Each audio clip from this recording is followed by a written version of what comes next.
tu veux qu'on se lie à demeurer au premier objet qui nous prend? Qu'on renonce au monde pour lui et qu'on n'ait plus Dieu pour personne? La belle chose de vouloir se piquer d'un faux honneur d'être fidèle, de s'ensevelir pour toujours dans une passion et d'être mort dès sa jeunesse à toutes les autres beautés qui nous peuvent frapper les yeux. Non, non.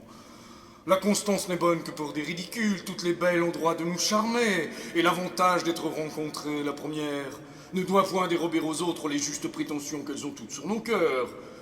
Pour moi, la beauté me ravit partout. Je la trouve et je cède facilement à cette douce violence dont elle nous entraîne. J'ai beau être engagé, l'amour que j'ai pour une belle n'engage point mon âme à faire injustice aux autres. Je conserve des yeux pour voir le mérite de toutes, et ronce à chacune les hommages et les tribus où la nature nous oblige. Quoi qu'il en soit, je ne puis refuser mon cœur à tout ce que je vois d'aimable, et dès qu'un beau visage me le demande, si j'en avais 10 000, je les donnerais tous. Les inclinations naissantes, après tout, ont des charmes inexplicables, et tout le plaisir de l'amour est dans le changement. On goûte une douceur extrême à réduire par son hommage le cœur d'une jeune beauté, à voir de jour en jour les petits progrès qu'on y fait, à combattre par des transports, par des larmes et des soupirs, l'innocente pudeur d'une âme qui a peine à rendre les armes, à forcer pied à pied toutes les petites résistances qui nous opposent, à vaincre les scrupules dont elle se fait un honneur, et la mener doucement où nous avons envie de la faire venir. Mais, lorsqu'on en est maître une fois, il n'y a plus rien à dire, ni rien à souhaiter. Tout le beau de la passion est fini et nous nous endormons dans la tranquillité d'un tel amour. Si quelque objet nouveau ne vient réveiller nos désirs et présenter à notre cœur les charmes attrayants d'une conquête à fait.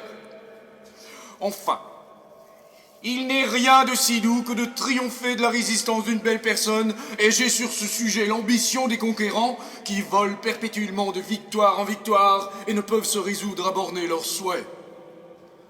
Il n'est rien qui puisse arrêter l'impétuosité de mes désirs.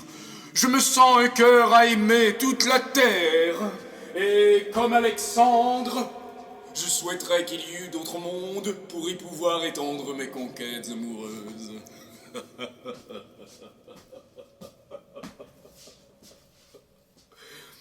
Il n'y a plus de honte maintenant à cela. L'hypocrisie est un vice à la mode et tous les vices à la mode passent pour vertu.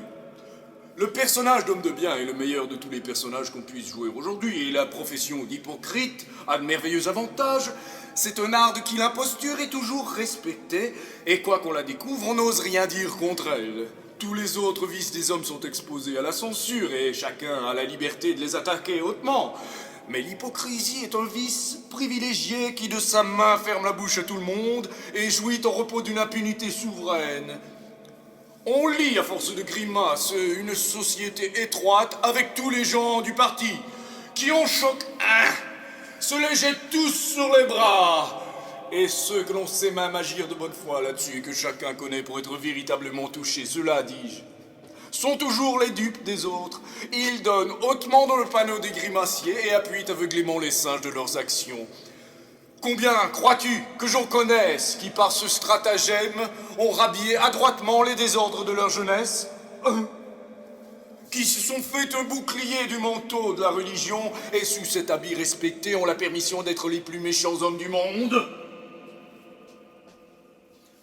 On a beau savoir leurs intrigues et les connaître pour ce qu'ils sont, ils ne laissent pas pour cela d'être en crédit parmi les gens, et quelques baissements de tête, un soupir mortifié et deux roulements d'yeux rajustent dans le monde tout ce qu'ils peuvent faire.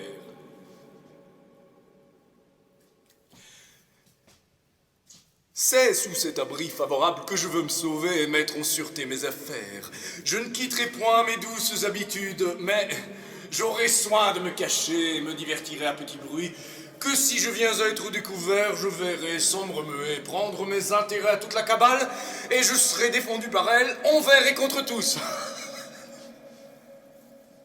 Enfin, c'est là le vrai moyen de faire impunément tout ce que je voudrais.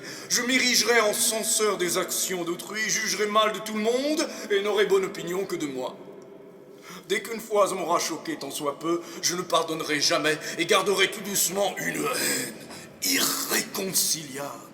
Je ferai le vengeur des intérêts du ciel, et sous ce prétexte commode, je pousserai mes ennemis, je les accuserai d'impiété, et saurai déchaîner contre eux les indiscrets qui, sans connaissance de cause, crieront en public contre eux, qui les accableront d'injures et les damneront hautement de leur autorité privée. C'est ainsi qu'il faut profiter des faiblesses des hommes, et qu'un sage esprit s'accommode aux vices de son siècle.